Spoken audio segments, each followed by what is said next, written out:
Hi, everyone. We are Yeah, live. yeah, we are. I apologize to everybody. Tamara is out of the schedule tonight. She has had the birth of her grandchild in Manitoba right now, and she is busy looking after grandmother duties tonight, so she will not be here tonight. So I figured Tom and I got enough to talk about. We can probably fill the space, right? Yeah, yeah. I don't have a problem finding a lot of words, unfortunately. You and me both, my friend. I don't know about Yeah. your week, Tom, but my week was busy. I just got home tonight after being on the road in Big Red for the last week and a half. I left last Tuesday. I went to Grand Island, Nebraska. I grabbed a combine. I came home, unhooked that Hmm. trailer in the yard with the combine on. Of course, most of the time when you're hauling combines from the factory, they come with no tires and everything on them. They're just a base unit, so you have to put everything on. It was important to get out of the States before the Thanksgiving long weekends because of oversized restrictions. So they redirected that combine. It was supposed to go to Swiftcurrent. They redirected it to Saskatoon. I got there last night. I lost a day in one hell of a snowstorm in North Dakota. Shut me down for oversized travel. So instead of sitting in the truck letting it idle all day long, I just shut the truck off, got a hotel room, and Zippy and I vegged for the entire day Tuesday. We rolled all day yesterday in some heavy fog. We unloaded this morning, grabbed a sprayer from Saskatoon, delivered in Swiftcurrent this afternoon. And then I unhooked that trailer, hooked back up to the trailer that had the combine on it. We put the tires back on it, unloaded that, and I got home at just enough time today to say hi to everybody. So, how was everyone's week? Yeah, well, that's a pretty busy week, and not to mention you had some court proceedings, some amazingness, some a really healthy dose of lawfare. It seems that you had this week. Did you just say Uh, in bad faith? I can't. Did you just say no, that? I said yeah, exactly, a healthy dose of it, a really healthy dose. Very much But so. no, I'm hoping tonight we can talk a little bit about what's happening to Big Red, and a little bit. Brendan Miller is representing you on Saving Big Red, Mhm. and I read through his submission because he shared it. It's public knowledge, and I confirmed. I asked him. We can talk about your specific case and what Brendan Miller's doing to try and save Big Red. But wow, like the absurdity. So I was reading through his submission to the court, and I love Brendan. Just a really, really awesome guy. But yeah, we should get into the stuff happening with Big Red tonight too. Well, I want to say too, in Canada, our lawyers are trained to not question the government, and that is one of the things that they're taught, and they're held to this strict code. But every now and then, you find this lawyer that decides to go against the grain, and Brendan Miller for us is that guy. He does not follow those rules. He holds people to account. I've seen him in the court with our judge and our crown dictate the law and the case law that he's questioning. He holds the judge to account. He holds the crown to account. Most people know this is a we're trying to have this order against Big Red and the forfeiture thrown out, and so this is what this whole argument is about here. The last little while, yesterday, I am probably the only person in Canada. Correct me if I'm wrong, but the only person in Canada that has been live on these Zoom calls while driving down the highway hauling equipment in Big Red, and the judge seems to be fairly okay with that, as long as my phone is on the dash and I have my hands-free device set up. I am there just primarily to listen. And that was my whole day yesterday. I sat and I listened. I listened to the Crowns. He didn't say anything. I listened to Brendan Miller give his statement, final statement. I listened to Diane Magus, my other lawyer, give her final submissions, and then when it came down to the Crown's time to give his final submissions, he said, "We're not ready, and we'd like to postpone this for a little while," which then threw things into chaos even more yet. So anybody that's not following this and doesn't know the backstory behind this, in February 2022, I was arrested. I was charged with 7 indictable offenses. My bank accounts were frozen. We were then slapped with a multi-million-dollar lawsuit at that time via Paul Champ and his lead plaintiff, Zexi Lee. My credit rating was destroyed. I have not been able to secure credit for my business. So at that time, I had Jonathan, who was working with me, driving one of my truck at that time off and on. We needed to secure a loan to get him a truck, and I could not do that as a business owner.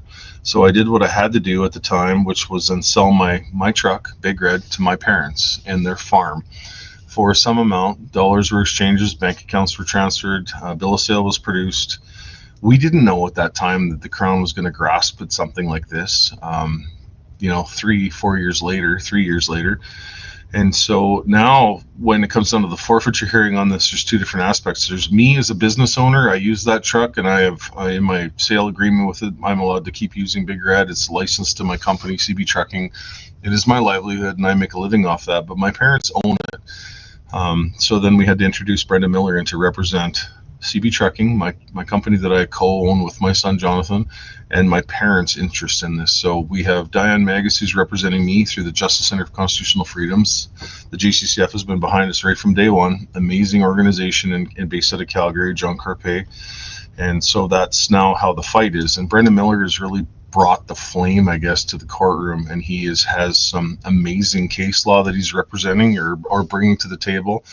And it's quite interesting to sit and listen to Brendan cite this case law and talk the facts on the case and how the Crown should be acting. And he's gone so far as to say that the Crown is acting in bad faith, and the Crown got really offended with that. And I felt that for quite some time anyway, watching what we watched for the last, longest mischief trial in Canadian history. It's been pretty hard to sit in that courtroom and listen to some of the stuff that's been said about us. Mm-hmm. Here we are. What's funny is, I think last week it was either you or Tamara that had mentioned that Paul Bernardo's trial was 40 days. I'm from the Niagara region. I was in St. Catharines during that time of the whole Paul Bernardo and his wife. And I know people that actually knew them because, it's not the biggest area, but I just find it incredible that Paul Bernardo's trial for what he did was shorter than the trial that you guys got for mischief. Yeah. Like, I think that's incredible. And then obviously we know Brendan. We lived with Brendan for 7.5 weeks during the Public Order Emergency Commission. And, I never thought in my life that most of my friends would all be lawyers. I joke with Keith all the time is that, I was an extra on the TV show Suits once in like 2015 or 16. I was a guy that walked down the sidewalk in the middle of the night, and, I watched the episode. I wasn't even in the show, but, that's my exposure to lawyers, to be brutally honest. And then next thing you know, most of my friends are lawyers. And I'll say this about the lawyers, that a lot of lawyers in this country get really, really vilified. They get really, really vilified. And I see the crap that Keith, Eva, Brendan, a lot of the JCCF lawyers go through. And the funny thing is, the irony is, they get sort of mistreated by the people who are on our side. Right. Mm-hmm. And it's like, listen, you've only got a handful of lawyers that are even interested in being on your side. The rest of them are ambulance chasers who just want the money.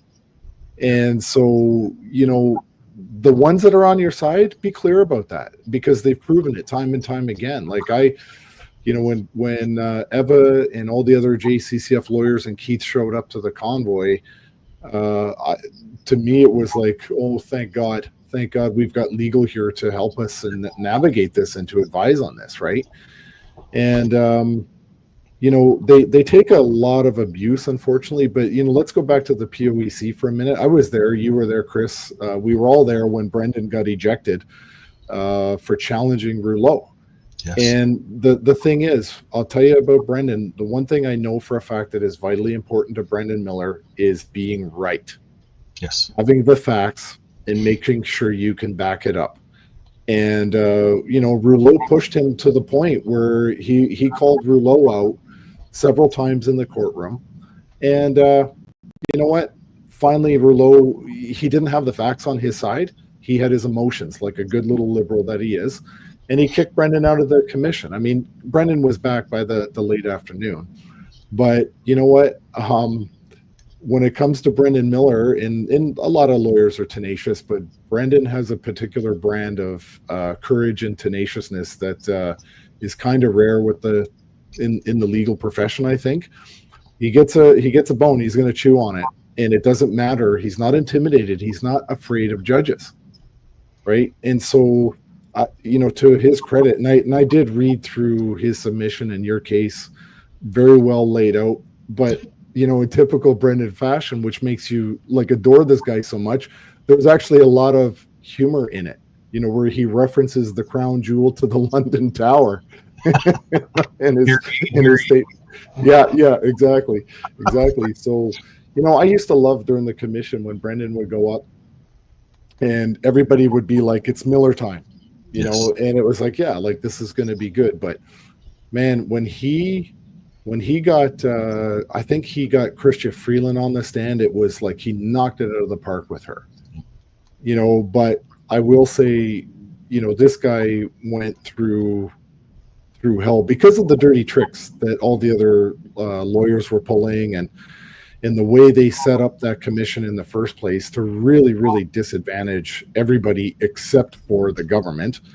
But man, like, Brendan Miller left it all out on the field. He sacrificed his, blood, sweat, and tears and his whole entire body to be right. And here's the irony. He was right on his opening submission on the first day, right there and then, when he talked about the fact that the government did not abide by Section 2 of the CSIS Act. Nope. And he said it's basically game over. Like, on his opening submission, he said, you're going to hear all this crap. But the fact remains, they did not meet any of the conditions in Section 2 of the CSIS Act, and therefore this should never even happened.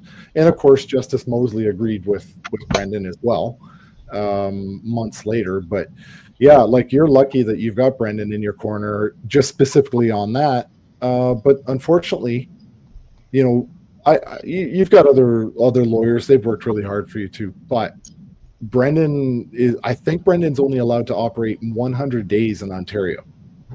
Oh, as a lawyer, because he's licensed in Alberta. He's only allowed 100 days in Ontario.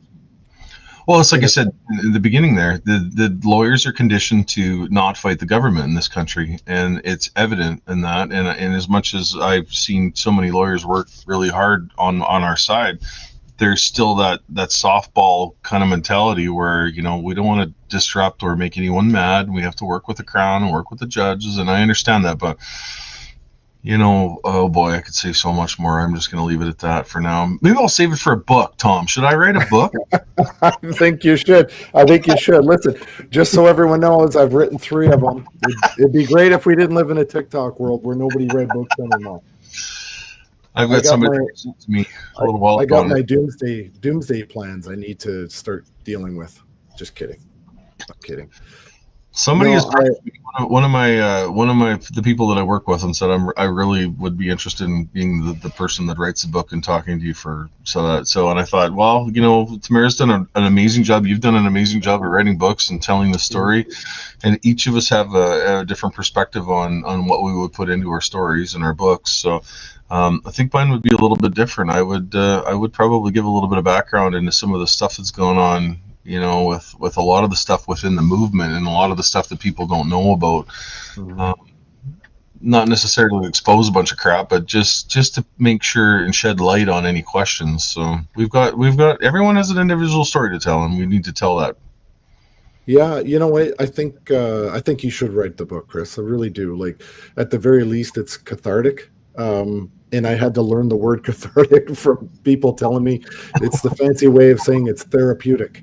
Yes. And that's really, really what it comes down to. You know what therapy's been for me, though? I got to tell you, sitting in that truck for the last week and a half, trucking, doing 2 trips to Nebraska and back, and every stop that I stop at, whether you're in Canada or the U.S., I'm always approached by somebody that knows the story of Big Red, can't believe the Big Red's sitting there right in front of them, getting pictures taken, and then listening to people tell their stories from the dark era, throughout, the word that we won't mention, because we're on YouTube on this right now, so we have to be a little bit careful how we word our words now.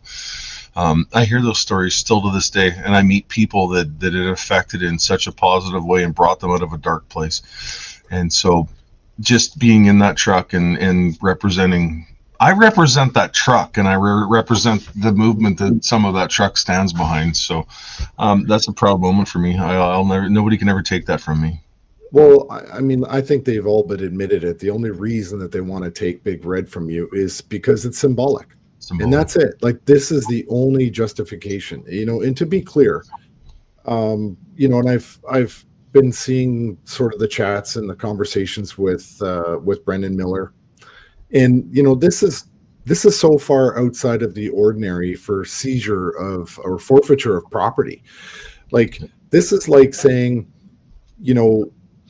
like, let's look at the facts a little bit for a second here. You sold the truck to a corporation, okay, in June of 2022. Okay, so the convoy happened right after that, at the end of June. You sold the truck. You sold it. It was no longer your property. It wasn't until May of 2025 that the Crown gave any indication whatsoever that they wanted to forfeit that truck. So for 3 years, you didn't even own the truck.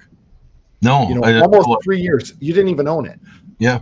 So Yeah. because it's so symbolic, there's keychains of this thing, and there's lots of things. It's so symbolic. They want to take it and destroy it to crush the spirits of Canadians. That's the only reason. This is our government who wants to crush and destroy this vehicle because it is so impactful, so symbolic, and that's the only reason. The symbolic measure of that truck means more to me than just Freedom Convoy. Yesterday was the 22nd anniversary of me owning Big Red.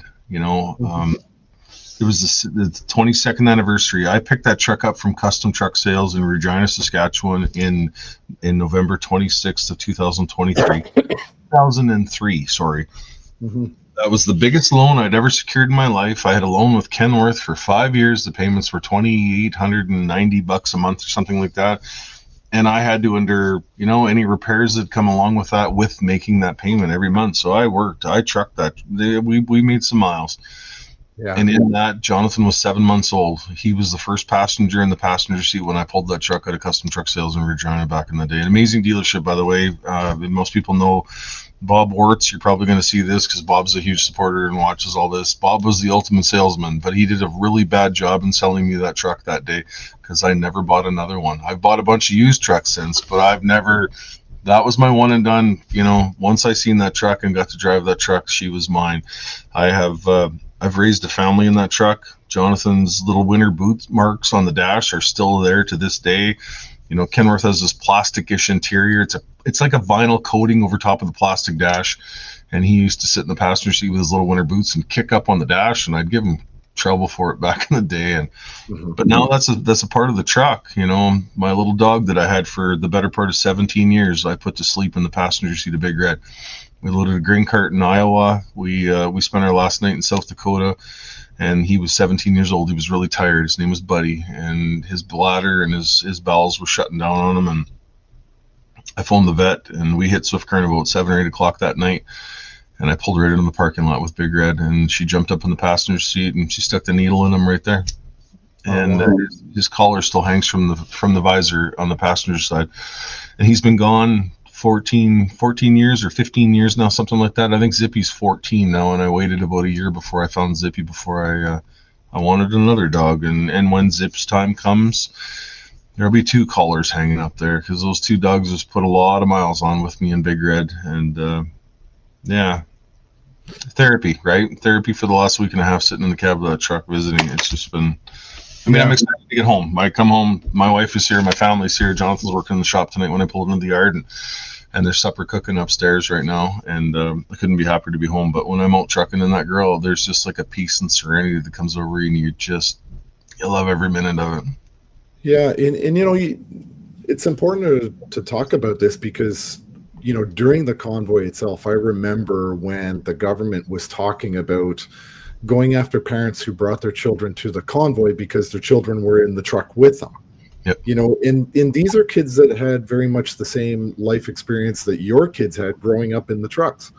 This is this is what these families do, and it shows you how disconnected from reality these government organizations are, where they were threatening to remove the children from the parents, the custody of the parents, because they felt that they shouldn't be at the convoy, they shouldn't have been in the trucks, they should have been in school, because hey, the government knows more about parenting than you do, clearly. But they were talking about euthanizing all of the dogs, all the pets that were in the trucks.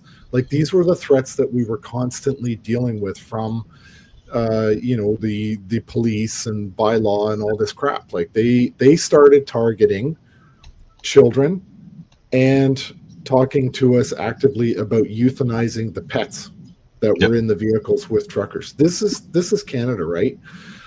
This is so your story about your kids growing up in that is a common story within the industry. And I do think you should write the book and talk about that and tell that, because like you're one family amongst thousands across this country that do it. And I just saw in the comments about the ostriches, like, there's no lengths to terrorizing the public and demoralizing the public that this government, various levels of government, go to. And I always say this, is that we can be disgusted with the federal government and the provincial government, but at the end of the day, the people who always execute the conditions that are set by the Trudeaus of the world, they're always executed at the local level by the local police, the local schools, the local everything. And the UN has its hands reaching right down into the municipalities, and the evidence of that, one example is what Maggie Braun is doing with Kickley, fighting back against ICLEI, where she's educating municipalities and saying, do you even know where this policy came from that you and your taxpayers have to pay for? It actually came from an NGO and the UN, and you morons are paying for it. And so she educates municipalities, and when a lot of them have woken up and went, really? We didn't even know that. We thought it was sanctioned by our government. Nope. Yeah. But this is what happens. People at the top make policies, but they don't actually execute it. It's the local people that execute it against the public.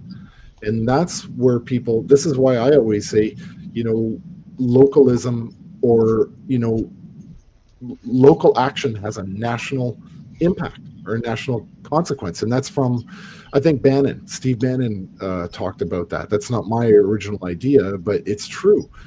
To push back, we have to push back at the local level, not at the federal level so much.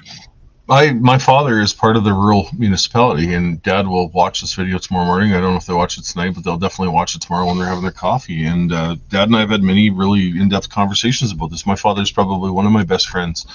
And of course, he parented me growing up, and he was hard on me because he needed to be hard on me to instill those values. And now you reach a certain level with your parents, where you become, you're growing them and you're trying to mature them, and then you become a friend. And my father's probably, I speak to him daily, even when I'm out trucking. He's part of the rural municipality. He's a counselor on local RM. And some of the stuff in our conversations we've had, well, the government's sanctioning us to do this. We have to follow this rule. And I'm like, Dad, who do you follow? Do you follow the constituents that put you in that seat, or do you follow the government that controls you? It all comes down to that local level, and it's as simple as that. As soon as you remind them of that, then they realize that they're the ones that have the power, and they've been able to change a few things within that structure, which is exactly what has to be. And it happens on a local level. Get involved with your local school boards, your local councils, there's so many different things that you need to get involved with. If you want this country to change and change for the better, then you need to get involved, because right now, that is one of the most thankless jobs you will ever take, is running for those elected seats.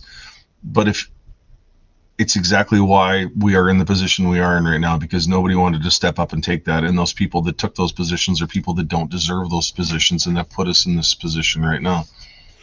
Yeah, and I totally agree. And you know what? This is the reason. So, I finally got a job about 14, 15 months ago, because I was radioactive, right? Like everybody knows I got fired from teaching.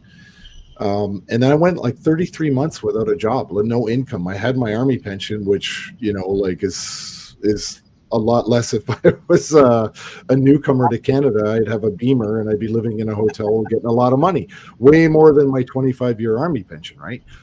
But, so I finally got hired. 14 months, I was really, really looking hard for a job. Nobody would touch me. And so I complained about it on X one day. And my boss's wife thought, in her anonymous account, and she told Jonathan, "You hire this guy, or you at least interview this guy." They found a job for me, which was amazing. But I've been working on this team for 15 months now, and we are trying to build Toto. And you can see the URL on the bottom. We're trying to build Toto to do exactly what you just said, Chris, is to have local action. And I agree. You know what? That's a great point you made with your dad, because we have to stop acting like we're in a perpetual power of attorney relationship with our elected officials. Just because we put an X beside some unknown person's name doesn't mean we gave them power of attorney, but we unintentionally do it through our actions. We don't engage, we don't go to meetings, we don't get involved. And so the political class in this country, they know that we've taken our eye off the ball. They know that we're not watching them. So they just do what they want. And now they're so drunk on all their power that you go to a council meeting, and if they don't like what you're saying, or they shut your mic off and have the police escort you out. It's like, listen, fine, we're going to create something like Toto, right? There's other things out there. There's tools. That's just the one I picked, and that's the one I've been working on for almost 15 months to try to get local action to have a national consequence. And that is the whole point. You've got to get involved locally. You can't take your foot off the gas now. This is the worst time to take your foot off the gas. We have to be doing a full-on hardcore press now. And so, I've met your dad a couple of times. Awesome guy. Between the two of you, there's a really, really strong bond there. And that's the kind of stuff, that I want to have with my own kids. It's not easy. Mine are younger and different dynamic, but that's my view with my kids has always been, look, I'm not your friend. Okay. Get that through your head right now. I'm not your friend. I'm here. My job is to get you ready for life. When you have your own family, then we'll be friends. That's when we'll do it. But, I'm hoping to get to that point, because I've been with your dad and you, and I know what it's like. Like, I've watched it. I have something very similar with my father as well. That's what I'm hoping to get to with my kids too. And you will. It'll come. Most people know, like, I live on my great-grandfather's homestead yard. My great-grandfather, we immigrated here from Scotland. We immigrated into Ontario. My grandfather, Phineas Barber, jumped on a train and pedaled out to Saskatchewan, where he homesteaded on a quarter of land. And I am proud that I live on that quarter to this day. He raised 12 or 13 children on this farm. He raised my grandfather, and my grandfather raised my father on this farm. And then when the neighbors sold out, back in the 70s, I think it was, I was a baby. Mom and Dad bought the neighbor's farm and built a house on it in the early 80s or late 70s. They'd have to correct me on that. And that was the yard that I was raised on. But I was raised on that farm, which is only 3/4 of a mile away from where I live right now. And my grandfather and my grandmother lived on this yard. And my grandfather passed away in 87. And my grandmother stayed here until she couldn't any longer and was moved into town. And then for years, this farm sat kind of, Mom and Dad rented it out, and they did a few things here and there. But when my time came to come here, I came here, and the basement was falling down, the roof was shot, and so I wanted to keep something of my grandfather's around. So we built a new basement, we moved the house onto that, and then did a whole pile of renovations, and this is where I raised my family. And Nice. and in my conditions with the court right now, we get a pile of snow. The first thing I do is I'm allowed to, put the skid steer on the gooseneck, drive up to Mom and Dad's yard and clean their out. My parents are in their 70s right now, and they are very mobile and very active. They're always doing something.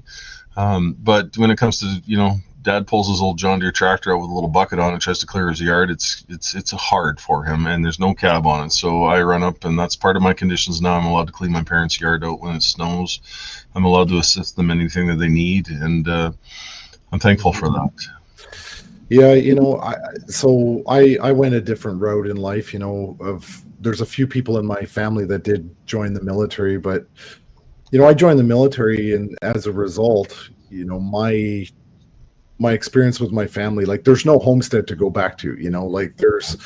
Like I was born and raised in Niagara Falls, between Niagara Falls and St. Catharines. And in my regular force career in the military, I think I did, even a little bit after, I did 12 cities in 24 years, and like full moves to cities. Yeah. I've lived in Toronto, there in the GTA. This is my third time right now in the GTA. I've lived in Kingston 3 times. I've been to Niagara. I had a posting back to Niagara, to the Lincoln and Welland. As a regular force officer, I got posted back to my old reserve unit, which was amazing for me. But it's really, really, really hard to set down roots when you choose a career that moves you every 2 years on average, right? And so I've always sort of longed for that place to set down roots. And I've got an amazing piece of land, in really, I won't give the exact location away, but I'm very, very close to Roblin, Ontario. And I saw one night, I think the first or second episode, there was somebody from Roblin that was watching the show, and I was like, it's amazing that I know where that is, because it's a gas station. It's a gas station, but I love it, right? And I was there last weekend or 2 weekends ago with my dad, and I'll be back this weekend to the land with my dad, working on a project there. I long to just put down roots and never leave it. And my plans for my land, if I can keep it, to be honest, without saying much, family court. If I can keep the land, that's going to be the future for my kids. I'd like for my kids to be able to put down roots there and to do something, because look at the state of this country right now. Kids are looking at, it used to take 25 years to pay off the mortgage. It takes 25 years now to get the down payment. Yeah, right. Exactly. And so I'm trying to build something like what you're talking about for the future of my kids. It's not easy. It's just not easy. And hey, hopefully this $290 million lawsuit against us just goes away as well. Wouldn't that be something? We should talk about that a little bit tonight. There is still $290 million lawsuit against, Tamara, myself, Pat, James, George, how many names? Knockers. Yeah. And that has all been and still in the court session right now, from the downtown Ottawa lawyer Paul Champ and his lead plaintiff Zexi Lee, who was fairly angry towards some of the protesters in Ottawa. Amazing. Yeah. He testified against us in our criminal trial. That is still hanging over our heads right now for a lot of us. So it's pretty hard to go get a line of credit or a loan security for anything when you have that kind of hanging over your head. We've both all been through that the last number of years. Do you know the latest on that one, Tom? I've been trying to follow it here. I think we go for certification, something like that, in January, isn't it?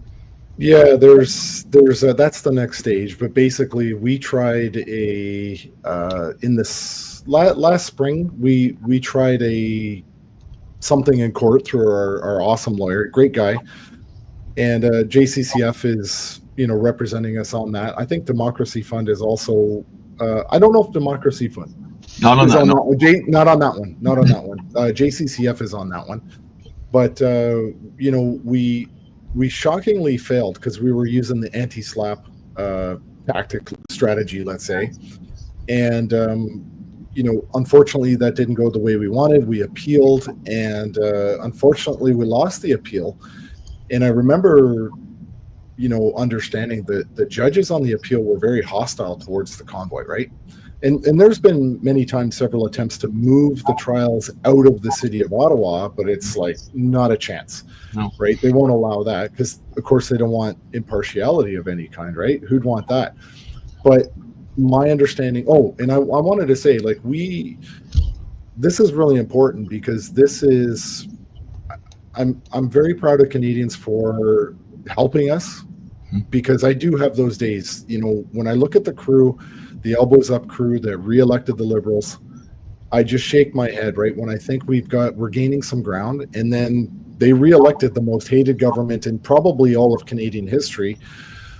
But then, a large percentage of or not percentage, but a large number of people, we got nailed with a $20,000 legal bill for the appeal, which really shouldn't have even made it this far to begin with, because this whole lawsuit the guy is literally trying to invent new law through this class action lawsuit. But the public really helped us, and in 9 hours, 15 minutes, answered the call and donated, their money, their time, their effort, their energy, their love, and their support, and helped us out of this bind. And those are the moments where I think, okay, this is amazing. This is the convoy people. This is the Canada that I loved, right? And oh, that's awesome. My cousin and Andrea are watching from Vancouver Island. That's awesome. I just will add this too, guys. Just put in the comment section where you're from. I love seeing that wherever you're coming in. Anybody in Ontario right now? Bracebridge, Ontario is where my family immigrated to from Scotland. So in Bracebridge, Ontario, just outside of Barrie, is where you will find Barber family headstones from my great-great-grandparents are buried there somewhere. And I've seen pictures of it. I've never been there. I've drove kind of relatively close, but I just thought I'd add that in. Sorry about those. Back to the conversation about. Yeah, and so, the public responded. They paid the bill for us. And I think everybody recognized that, listen, if this certification goes through, if Paul Champ's class action lawsuit gets certified as a class action, he's going to expand his lawsuit to start including what he has termed as significant donors. Yeah. So we're all on the hook. We are still all on the hook, not just the 20 of us that are named right now, because if you actually look at the submission to the court, it's got a whole bunch of Jane and John Does. Yes. They're just waiting for certification. Then we're all going to be on the hook. So the sooner this thing gets killed, the better. But it looks like every time he gets a few steps forward, he gloats all over social media. And what really drives me nuts is when Paul Champ gloats about freedom of expression when talking about Palestinians. Anyway, drives me bonkers. A little bit of a double standard there. As most people know, probably. Well, I don't know if most people know, but we'll just tell you. There's approximately $5.5 million sitting in the escrow account right now. And most people know that the Give, Send, Go was set up. GoFundMe was set up first, and that reached around $10 million, and it was just huge dollars. And they released $1 million into a bank account, and that bank account was immediately seized. We were able to get a couple fuel payments out of it before they seized it. Toronto Dominion Bank froze that, under a government order, and didn't have any accountability behind it. And then GoFundMe wanted to then donate the rest of that money, that $9 million, to the charity of their choice. And because of social media power out there and what we were doing during the convoy, we were very vocal about that. You need to get a hold of GoFundMe and make sure they know that this is not what they should be doing. GoFundMe was then forced to then give that money back to the donors. And but that $1 million remained in that bank account, and it was frozen, and it stayed frozen. Our bank accounts were frozen because of it. We had to relinquish that money to the courts and the escrow to open our bank accounts up. Other convoy members had their bank accounts frozen as well, and they had that option at that time too. You can relinquish the money that was in your bank account that was donated as a result of Freedom Convoy, and your bank accounts will be unfrozen. Some of us chose to do that, some of us did not. That is our choice as a human being to do that. You can either comply or you can't. In our choice, we decided to. The Give, Send, Go was then orchestrated after that. And that soared to what? It was over $10 million, but it was American, wasn't it, Tom? That I don't know. I never heard that detail. What I know is that the money was collected in the United States. In the moment it got transferred into Canada is when Doug Ford's Attorney General had it seized. The moment it came into the Canadian bank, though, was the point of seizure. We'll go back on that a little bit. Jacob Wells, the owner of Give, Send, Go, was aware that the government in Canada was trying to get their hands on that. And so what Jacob did was he hit the refund button on it before the government of Canada could get their hands on it. And because of that fact that Jacob Wells, he's an amazing man, a good Christian organization, Give, Send, Go. Every time I hear the word GoFundMe and somebody says me a link to donate, I always say, you did it in the wrong account. You need to redo that in a Give, Send, Go, please, and then I will happily donate. I will not give money to GoFundMe after what I witnessed in Freedom Convoy and how government orientated that organization is. So Jacob Wells hit the refund button on that money. And the result of that was Paul Champ adding Jacob Wells and Give, Send, Go to the lawsuit, suing him for $300 million as well. So what we didn't know at the time was the Canadian processing company, Stripe, which was the processing company that would take your money out of your bank account and hold it and then put it in ours at that time, had $3.5 million sitting in it. And at the time of the freezing happened. And so when you add up the $1 million that was in the bank account, there was some money in e-transfers, and there was also the Stripe account, totaled around $5.5 million. And that money is still sitting in an escrow account right now in the Ontario court system, frozen until what one of our lawyers likes to call it 4 different levels of freezing. And it will be a long fight. Tamara and I had this conversation a little while ago.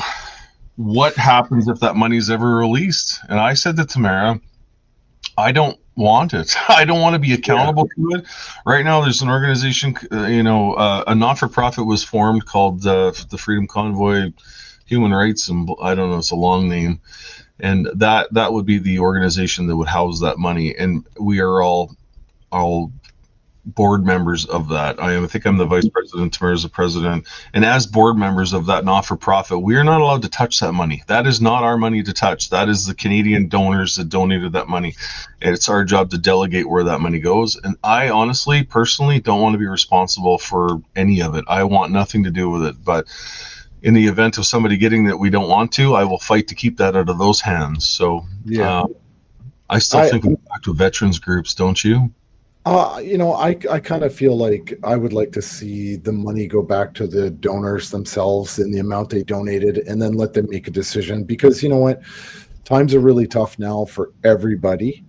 And if you get a reimbursement, then I think you're entitled to it. And if you want to redonate it to someone else, then by all means, please, go ahead and do it.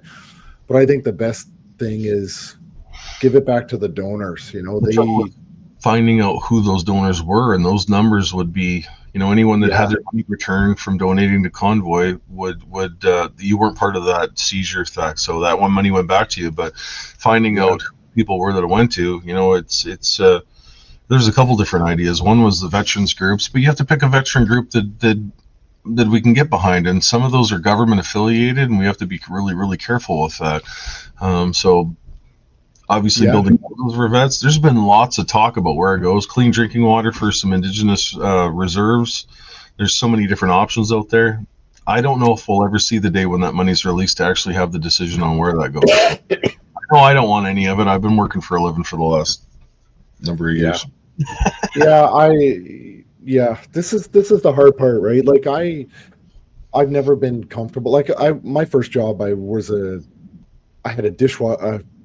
dishwasher at 13. I had a paper route at 9. I've always earned my own money until, that time between getting fired and finally getting hired to help build Toto. I've never felt like that since I was a young child, to be that dependent for other people on money. It doesn't feel good. It certainly doesn't make you feel like you're a fair contributor or provider to your family. I was lucky that I had a pension coming in, and most of my pension actually went to my kids. So it's difficult, but I don't naturally gravitate towards taking. If I'm going to get something for money, I want to be able to give something back in return. Right? Like I write a lot. That's how I contribute to Canadian society. I work on Toto. That's how I try to contribute. I ran in the election. That's how I try to do it. I don't take stuff for free. But we're going to be getting into a situation, I think, if this economy keeps getting worse, I don't know what to do with that money. I really don't. It's They said it would be upwards of, years down the road before we even figure this out. And then, we'll just keep. You know what I did with my Facebook a little while ago? So there was a notification that came up on my Facebook that said, Chris, would you like to monetize this? So I hit monetize, and I thought I went through the steps and the procedures and all that. And I got a little bit of money out of Facebook for all the people supporting me on here. So I'm really gratefully appreciative of that. But I was thinking today as I was driving down the highway and I seen this notification, I thought, you know what? I'm going to phone my local SPCA in my hometown and find out exactly what they're lacking right now. And I will go where I have to go and get what they need and go drop it off. As most people know, I'm a huge advocate for the SPCA. I have 2 shelter dogs right now outside. Zippy's not a shelter dog. I don't know why. He should be. He needs a lot of help. But yeah. Like I for me, another cause. There's so many people still under lawfare, yes. Just from not even just the convoy, but also from pre-convoy. When all these ridiculous tickets were given out for not masking and all the other crap. The JCCF, I don't know how many hundreds, probably thousands of clients they've had since all this pandemic started. It's incredible to me. All of the people that the JCCF have helped. So for me, maybe that's an option. Like, lawfare is real. I mean, nobody knows that more than you, in Tamara, and many of the others. I mean, look at Shabavizi. The number of lawyers he's gone through in the past. Like, people can't afford the lawfare, and this is why the saying is the process is the punishment. Yeah. Like, they're just being spiteful. They know for a fact, even on the case of Big Red, they know for a fact they don't have a chance in hell. But you got to pay for that. The JCCF has to get donations. I've been to your fundraiser. We went out to Saskatchewan last year. 650 people showed up to help you. And, you and pay some other legal bills for other people. So I don't know what to do with the money. And I agree with you. I don't want to be the one controlling it either. I don't know how to do that fairly. But maybe, maybe some legal stuff. Yeah, there's been a few different organizations helping us out through this. The Justice Center for Constitutional Freedoms has probably been the one that's looked after me. It's looked after the one for the lawsuits.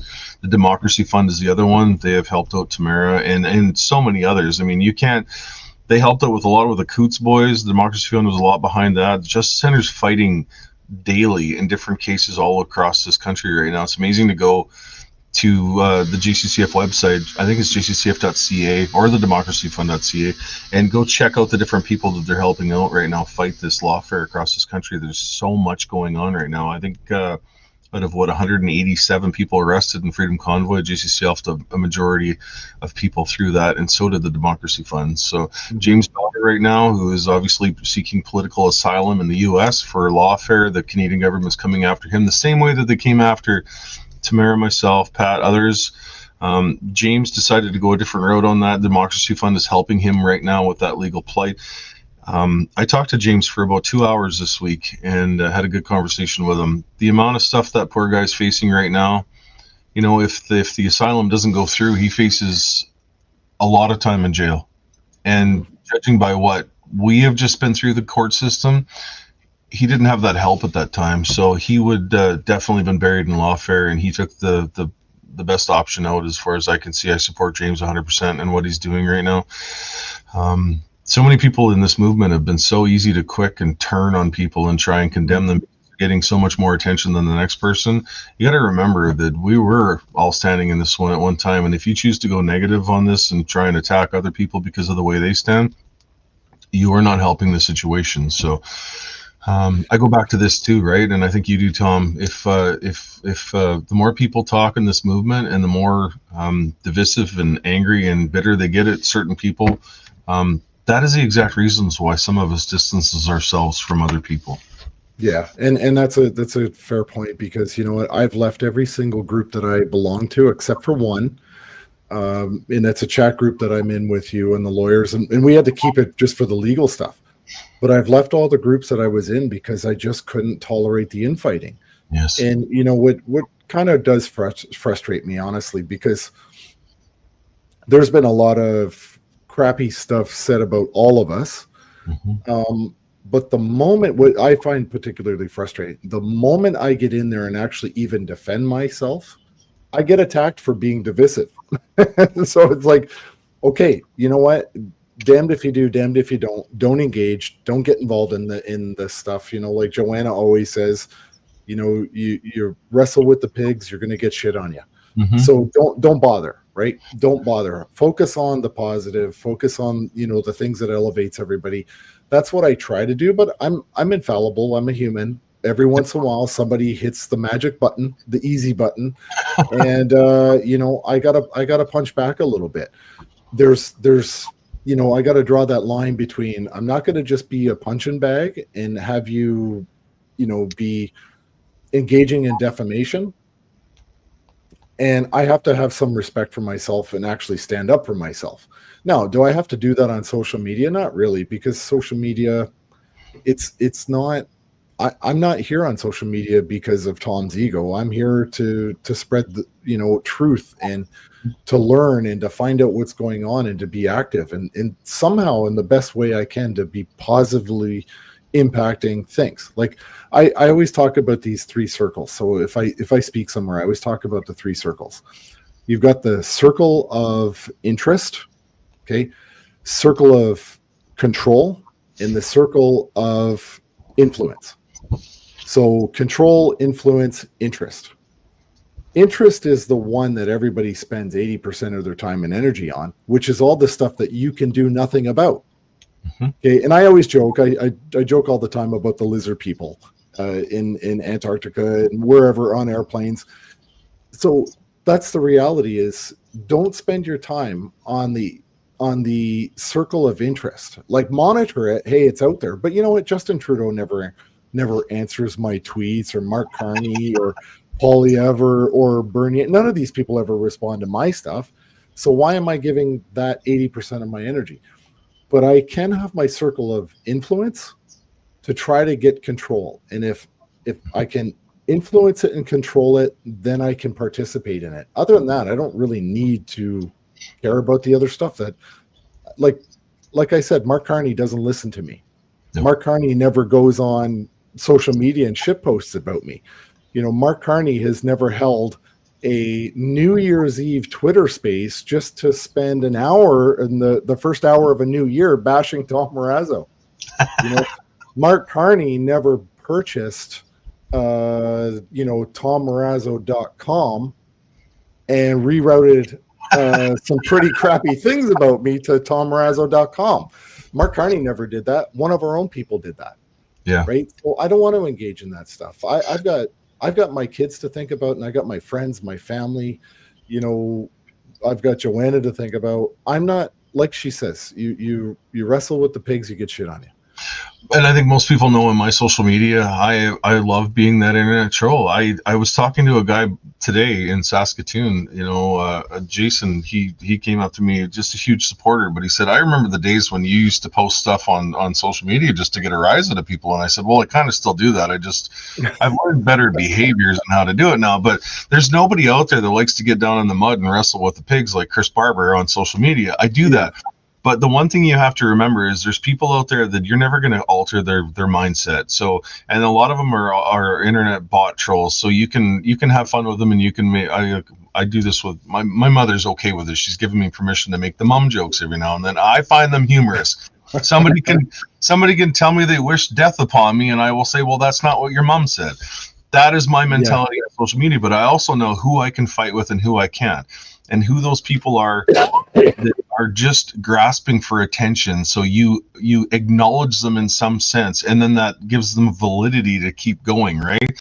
When you ignore those people, you kill those people so much more. And I know the difference between fighting with Joe Bot on Facebook or TikTok compared to fighting with somebody that's just looking for attention or clout chasing. And I've found so much of that the last while. I think if this guy calls me 4 more times, if I haven't answered the first 5th call, then I'm not going to answer. Yeah.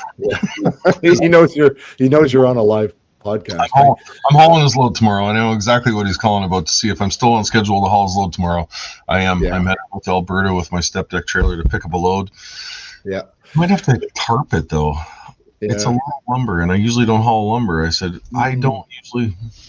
Yeah. I haul equipment. I don't have to tarp it. Do you know what though? There's going back to trolling and stuff like that. So I have another rule of mine, which is if you don't post your face, your picture, thank you. She's awesome. I just got a refill. It's bubbly, not booze. But if I don't get if you're not putting your picture in your real name on there, if you're not going to risk your reputation trolling me, then why should I give you even a second thought? Why should I give you any of my time or energy? I don't care what you have to say. If you're not going to put it all on the line like I am, because my response is public, it's known to me, it's tied to my reputation, it's tied to my character. So if you're not going to give me the same level of risk, why should I bother engaging with you? So I don't engage with people that I mean, I do once in a while. Somebody will hit the easy button, but you know what? If you're not going to do it, then why should I? If you've got nothing to lose, why should I play your game? You know, I'm just not going to do it. Sometimes it's relief, just having that battle out on social media in the comment section. But like I said, you need to know who you're fighting with, and those people that are just, I get some people on, especially TikTok the last while, they've been posting some pretty horrible stuff and lies and slander, defamation. And if I acknowledge that, or if I try to come up with an excuse or try and tell my side of the story to those ridiculous lies, then I'm actually feeding into that. And as soon as you start defending yourself, you're losing. And that is one of the most important things you need to know. Most of these people on social media with dogs and cats and birds as their profile pictures, that's number one, that they're a bot. And those are the ones that I like to fight with, because I know that there's just some nonsense behind it and it's not a real person. I'm not giving them any clout or validity when you have one follower. I'm just having fun with you. Well, and even if I do, sorry, I don't know what happened there, but even if I do respond, I'm not responding back to the person. I'm responding back to everybody else watching the conversation. Yes. I'm going to have a little bit of fun every once in a while too. And I mean, my natural inclination is not to walk away. It's to fully engage. But I have to force myself to walk away and say, it's not worth my energy. Like I want to get in there. I'm not going to lie. I want to punch back. But what can I do? I have to just rise above it all somehow, bite my tongue, my tongue, right? Hold my nose. I got to hold my nose. Sometimes you can post something, and Twitter is usually probably the most vicious cesspool I've ever seen in my life for trolling. I could literally put a picture of a sunflower on there, and people would wish me death. But that I take it as a grain of salt, and I don't take it to heart. I know that it's just some coward hiding behind a keyboard, and I can't tell you how many people over the years of trolling online and fighting with people online, especially in the trucking industry, somebody thinks, you know what, if I ever run into you, I'm gonna teach you a lesson in person. Well, where are you gonna be? I'll be there too. And 99% of the time, they always back down before you get there. I'm 6'4" tall and 260 pounds. So I'm a pretty big guy. I can hold my own, but right now I have to keep the peace, and I'm not allowed to do that. So I have to. It's hard, but I gotta say, Chris, you're pretty funny. Like some of the comebacks, it's like I call them a clapback. It's like buddy. Facebook needs that same thing like TikTok has, where you can reply to a comment with a video. I love those, and I find my fun. I've seen some of them, and I'm just thinking, like, buddy, just stop. You're out of your league. Like you're in a lightweight class. You're in the ring with a heavyweight. Like, you just stop. How far I will go to finish this. Exactly. We're missing a very huge part of the program tonight, and that is Tamara, and her daughter Sierra just gave birth. I'm trying to find out exactly where it was here. Where was the comment section? What did they name the little one? She arrived at 9:59 last night, and she is Manitoba, and she's very healthy. I don't see a name here in the comments when she texts me back, so she's a gorgeous little girl. So congratulations to Sierra, Tamara's daughter, and Tamara's probably watching right now as she's looking after other grandchildren. So congratulations on the new arrival. Yep. That is pretty awesome. We've seen the pictures. I wouldn't share them because it's family stuff, but we've seen the baby pictures in the chat group. Yeah, it's exciting. I think it's her 6th grandchild. Is it 6? Yeah, 6th and third granddaughter. I see it here. So- 6 pounds, 10 ounces, 20.5 inches tall.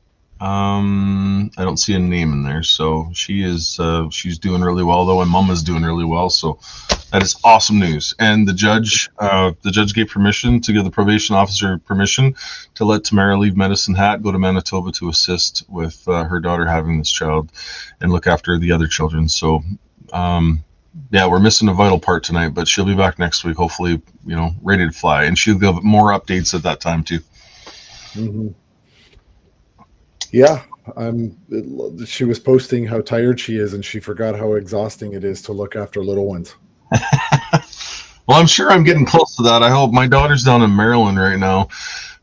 She's got a boyfriend down there. If most people know, she took off, what was it, a year and a half ago, I guess, and she moved down to Maryland out of a whim, and she just wanted to try something different, so she became an au pair, and she was 20 miles north of Washington, D.C., and she met a pretty cool guy down there. He's a firefighter, and he kind of swooshed her off her feet. She came home here for a little while, and was hanging around home, and she missed him too much, and she disappeared back to Maryland again. So she'll be home here fairly soon. I think she flies home on the 6th of December, so next week she'll be home.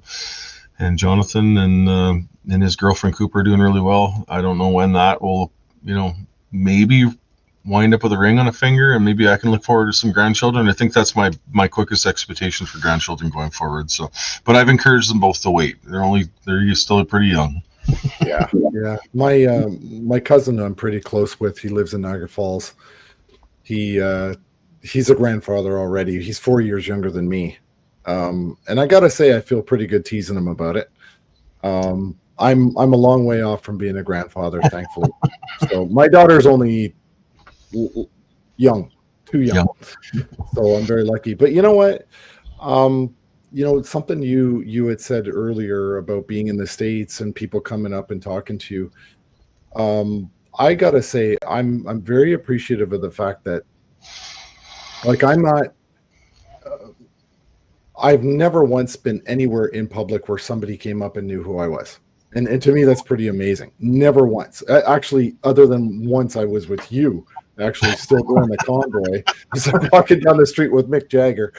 Anyway, it was, but no, I think it's a great thing, right? Like, people don't put the face to the name. They hear the name, but they don't put the face. And when I'm out in public, what I'm always worried about is some moron who's going to decide that now he's courageous enough to come and try to accost me in front of my children. And it'd be a big mistake. It'd absolutely be a big mistake.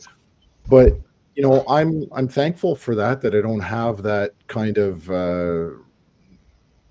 recognition. Like, I can go anywhere. And it's funny because I could be on a podcast. I can, go on. I'm on Twitter all the time.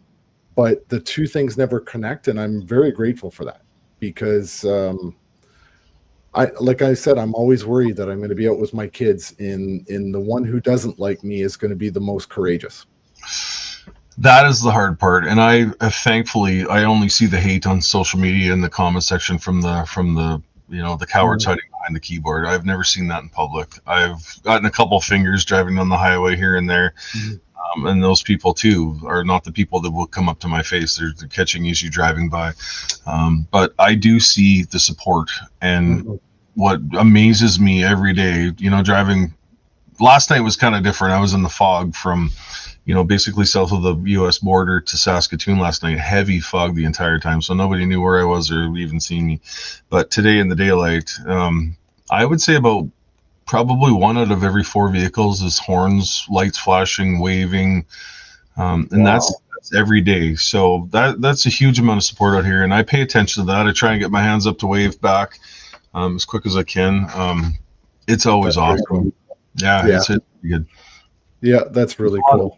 And you got to pay attention to the support more than you pay attention to the hate, right? The hate. Well, we got a lot of hate from, what's her name, Deanie or Dee Dee or whatever during the commission every day, who screamed at us and called us terrorists every day. And then on the final was it the second last day, she actually dressed up, came into the commission, and sat in our chairs, and sat there and just like one crappy remark after another until they finally kicked her out. Yeah, I found that she actually came into the courtroom one day and she sat right behind my wife and I, and was looking over my wife's shoulder at what my wife had on her phone. You know, you're allowed to look at your phone in the courtroom, and we and then was broadcasting that. So we had her removed from the courthouse that day. I just remember at the POEC it was hilarious because Dina Sharif, she would stand on the edge of the curb with a wagon, and she had a crying baby sticker on there, and she would yell and scream and yell horrible things at us. And I believe I walked out for some fresh air at the POEC, and I was at the top of the stairs up there and looking down on her, and she was looking at her phone or doing something else. And usually every time I was near her, she would start yelling, horrible names and that. But this time I caught her with her guard off, so she wasn't paying attention. So I had to make sure that she knew I was there. So I yelled at the top of the stairs at her, and then the heckling started, and then I had to giggle. I woke you from slumber. And good old Brendan Miller, who was like, "Oh, I'm going to go bum a smoke off her," and went down and started chatting with her. She was nice to Brendan, right? Yeah. But no, like I've always found that really interesting. I'm not a combat veteran, so I try to put that out there all the time. I'm not a guy who went to war. I didn't go to Afghanistan despite trying. I don't know how many times, but there's logical reasons why I didn't end up going. Now I'm thankful I didn't go, but at the time, it's hard. Like I knew 13 people that got killed in Afghanistan. And there's guys I work with, and now all of a sudden I'm standing at attention as their bodies are touching Canadian soil in Trenton, right? Like that stuff is real to me. And, I didn't deploy to Afghanistan. I missed out on Somalia. Believe it, I was in the army during Somalia. I missed out on Cyprus, Bosnia. I tried to go to Sudan once, Afghanistan a bunch of times. But, to be willing to go and put yourself into harm's way for this country, you always expect that you're going for a virtuous reason, that the government actually knows something. And of course, this is idealistic thinking, right? And we signed this thing called unlimited liability, which is the only profession in Canada. The police don't even have this, but it's the only profession where you can be ordered to your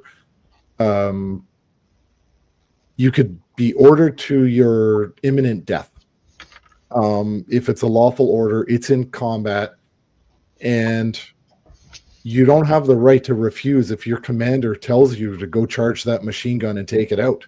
Mm-hmm. Okay. And so, when you're willing to do that for your country, for your family, and then to go to the convoy and to have there was a lot of veterans there, but not to get a lot of support from the active military, and then to be called a traitor and an insurrectionist. We followed the law. We worked with the police. We worked with lawyers. We worked with judges. We worked with the city manager to be safe and responsible all the time. To be called a traitor by your own country or an insurrectionist, it just goes to the brainwashing level of the effectiveness of the mainstream media and how they impact the soft brains of Canadians. To sit there and accuse somebody who was willing to literally go and lay down their life for this country, or at least put yourself into harm's way, to come back and to be going to Ottawa to protest a violation of your rights and to stand up for the rights of your fellow citizens in a way that the military is not doing, and then to be called a traitor for it. It's a condition of society, though, and Canadians are so passive, mm-hmm. and they have been brainwashed by legacy media in this country. And I'll go back to convoy too, and even this last election time. We have trade wars right now with China and China and India, and those two trade wars are crippling our agriculture industry right now in this country. But what would the government want you to focus on? That evil man in the United States in the White House, which he's not.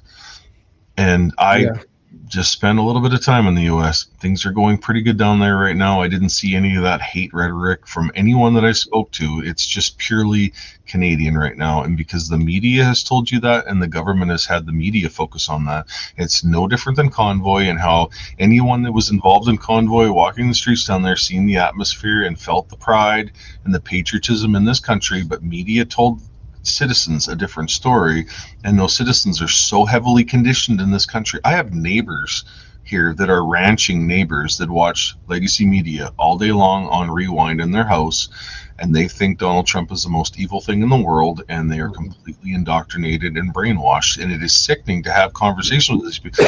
There's no middle ground anymore in this country when it comes to a conversation with somebody who's on the left or the right. You either are yeah, I go back to that saying. My grandfather voted Liberal in the 80s, and but he would have conversations and debates with his conservative friends in the local coffee shop, and they would agree to disagree, but they would still show up at that coffee shop the next day to continue those conversations and still carry that dialogue on. And when one of those people in the community passed away, the funerals were large because of how much respect those people had within the community. Mm-hmm. And look at Eva Chipiuk. Like, this is kind of her, since the Convoy, her whole mantra has been dialogue over division. Yep. That's what she's always fought for. And yet what happens? She gets vilified constantly and attacked on social media. This is where we on the right try to bring facts and reason and logic and respect to the conversation, and the left brings emotion. Yes. And they have no depth. Like, there's no bench on their team. No, there's nobody on second string there. It's like that's it. But I just saw one of the comments. They were asking me what I thought about this ridiculous idea of having 300,000 public servants join some civil defense force in Canada. And David Redman, who wrote the foreword to my planning book, him and I have become really good friends. David and I are. We're trained to the same level, but his experience was drastically different than mine in the military. Great guy, love him, but I got to see a really, really interesting side of him recently. And he's in Edmonton, Alberta. Got to see this great side to him. We were going back and forth on email about this whole idea of having a 300,000 civil defense force. It was pretty funny. It was a side of David I didn't know he had. I loved it, but I'll tell you. He agrees it's a pipe dream. It's not, you're not going to get people to be part of a civil defense force with 5 days of training and put a weapon in their hand or a drone or something in their hand and think that they're not going to hurt themselves for somebody else. Like, this is, what are we fighting? What are exactly. We fighting? Yes. I walked the Canadian Grave Cemetery in Normandy. I walked that. We went and toured that. I spent, I don't know how many hours walking up and down those rows, looking at that, Winnipeg, all the different armed forces divisions across this country who fought and died on the beaches of Normandy. That was surreal. That was emotional. That was a fight. We had a Nazi person taking over the country, and then World War II was out and happening. Right now, we have a government that's dictating war over, whatever they feel they want. And I am not about to send my 22-year-old son overseas to fight a war for some other. I'm not going to let it happen. It's a different circumstance now. What are we fighting? We shouldn't be fighting. Yeah, I thought it was. I watched something on social media yesterday that I just can't believe. So the ADL in the United States, they're saying that America First, like the title, the slogan, America First, is actually anti-Semitic. No. Like, this is the garbage that comes out from people with these agendas. It's like, you're saying that nationalism or America First or Canada First is somehow anti-Semitic. Like, that doesn't make any sense. Like, it's completely illogical, and it certainly doesn't bolster people to take your side. It drives them away. But you know what? I like Trump. Like, I wasn't sure about him the first term, the first time he was the president. I was very, very hopeful. I wanted him to win the second term. What he's doing inside of American borders, I think it's great. Like what he's doing inside of American borders, his domestic policy is outstanding. Mhm. I gotta say, I was pretty shocked on his stance on a couple of things on the foreign policy, like bombing Iran, going after Venezuela.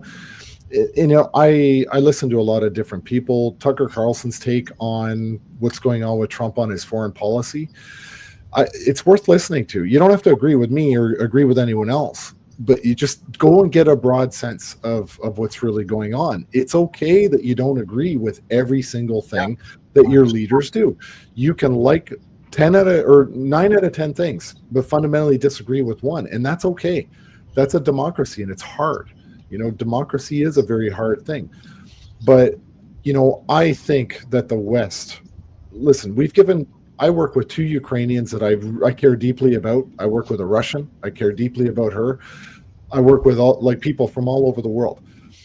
And I got to say, this whole Ukraine thing, $25 billion Canada has contributed to the Ukraine war. Okay, $25 billion. Now, when I joined the Lincoln and Welland in 1990, I was still 16 years old. Okay, I was in my 17th year. We were still training for the Cold War. We were still training to go after, the Cold War militaries. They were training for a couple of years to go after us. This didn't end, right? And so Ukraine does not belong to the United Nations. It doesn't belong to to NATO. We have no moral obligation to go in and spend $25 million keeping a war going that should have ended 3 years ago, two years ago, if it wasn't for the Brits ruining the Minsk Accords. But we shouldn't be funding this thing. We should be Canada first. We have Canadians living in the streets in tents. 2 million Canadians going to food banks. Yep. Okay, I'm sorry, but how many university tuitions would that be for a Canadian-born kid? $25 billion. How many hospitals could that have built? How many water bombers? Water bombers. Exactly. I listen. I care about the Ukrainian people just as much as I care about the Russian people. It's the politicians that are setting the conditions for the death. But at some point, turn off the money and maybe the fighting stops. You're sanctioning Russia, turn off the weapons to Ukraine. How many wars are what world conflicts right now are happening right now that people aren't aware of because media didn't tell them or the government isn't. This is exactly what's going on in this country right now. Yeah, exactly. What they want you to. Yep, and that's the problem, right? And we have this moral obligation, we think, but then we have a moral obligation to everybody, don't we? Can we just pick and choose the ones we have a moral obligation to save or not? So this is my thing, because Joanna's from Poland. I've been to Poland twice. She grew up in communism. I get it. As much as I can get it, I get it. But in my view, I know this is getting way off topic, and I'll bring it back. But at the end of the day, Canada first. Let's sort our own crap out, and then maybe we can help other people. But let's get right back on track. I mean, our debt, we've never, 41, 42 million people, how the hell are we sustaining $1 trillion in debt? Right? Every single time they print more money, it makes us more poor. And the evidence is all around us. It's all around us. So we have children right now that will never be able to afford. We have families in this country right now that can't afford groceries, let alone a mortgage payment, and are stuck in this system right now. And the system is breaking us. And then what's the government's next excuse to try and bail us out of this? Universal basic income. I've said this on my social media platforms before. All universal basic income is going to do is make people more lazy. And I know people will not like to hear that, but I say what I mean. If you want to make a living, you go work for it. And the government should not be, the more dependent you are on government, the more government has control of you. And that's exactly what the government wants right now. And that's not what you can't think. I agree with you, but I tell you, when it goes right back to this, the thing that really upsets me more than anything, it's not the government's money. No, It's ours. It's just ours. for that. Like they're what's the saying from Top Gun? They're writing checks that their bodies can't cash. Well, we're the bodies. We're the bodies that have to pay it back. Carney doesn't pay it back. Trudeau, Freeland, none of those people pay it back. We pay it back. And every time they run up these budgets and they spend more money that they're not reinvesting back in Canada and giving to us, we're the ones who have to not only pay back the principal, but the impossible task of paying back the interest is on us too. So when they like to use the catchphrases, oh, well, you're stealing from our grandchildren's future bank accounts, that's true. They are. They really are. They never asked us if we wanted to support this war in Ukraine. Never asked us at all. So, I think it would have been appropriate to do a referendum and ask the Canadian public, is this a war that you want to support or not? Yep. Ask us, and maybe instead of forcing us and not giving a choice, set up a give, send, go for Ukraine, by the government, and let them do some sort of a fundraiser for Ukraine.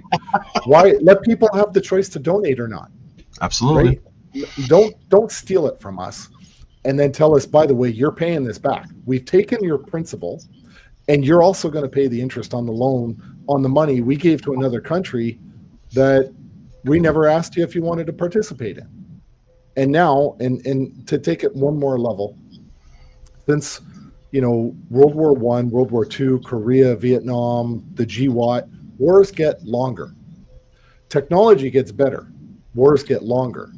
So my 9-year-old, okay, if this continues to get as bad as it's getting, and it's going the way it's trending, mm-hmm.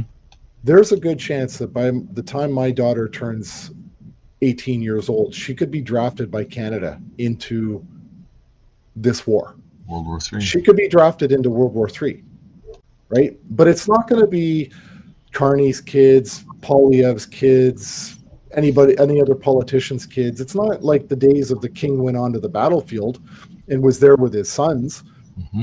It's going to be, I'm going to draft your kids to go fight the war that I started because I couldn't use my words like a big person and do this, right? And so this is what really, really upsets me is that one, we have to fund a war we shouldn't have any business being a part of. Two, they're going to draft our children, and make no mistake, Canada's drafted in the first World War I and II. It almost ripped the country apart both times because Quebec didn't want to participate in that. And I don't blame them for that, but it almost ripped the country apart at the time. And they still went ahead and did the draft towards they needed to replenish the numbers on the battlefield. So Canada did draft in World War I and II, and a lot of people don't know that. Okay, so, Brandon Meyer, yes, you signed up. I signed up. I volunteered. I knew what I was getting myself into. But I'm not willing to let the government take my kid to go fight a war on the other side of the planet. You know what? As far as I'm concerned, it's the Europeans' problem. It's Poland's problem. It's Poland's problem. It's Hungary's problem. It's Eastern, Central, Western Europe's problem. When we have our own problems here to worry about right now, and that's out of control government right now that is spending our children's grandchildren's money, and eventually that has to be kind of come to account here. And I don't know. I'm seeing it right now. I don't have much high hopes right now. I think this needs to, this talk about Western independence over Ottawa. I said this on a show I was on the other night. I'm like, can we not just separate from the real problem, Ottawa?